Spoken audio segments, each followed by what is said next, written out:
Арбаңыздар замандаштар, Қарақол шаары, Пушкин бағы. Өзіңіздер ушул жерде Қарақол шаарынын тургундары көбү билет. Эл ичинде клетка деп аталып койчу эле. Бул жерде илгери майрам сайын жакшынакай дискотека болчу. Мунун ичине кирип, входдон төлөп, ичине кирип, аркы сахнага аппаратуралар коюлуп, элдер аябай сонун бийлеп, көңүлдүү, шаңдуу күндөрүн, майрамдарын өткөрүштү. Учурда акыбал ушундай.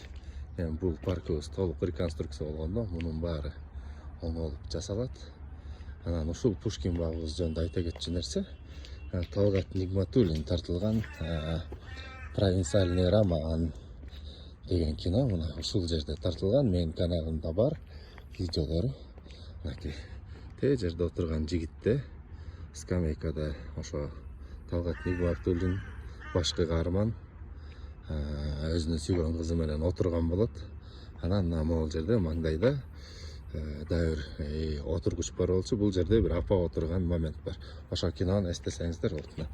Ушул жерден тартылган. Ошол достор, кимиңер ушул жерге келип бийлеп калдыңар эле, азыр канчадасыңар, комментарийге жаза кетиңиздер.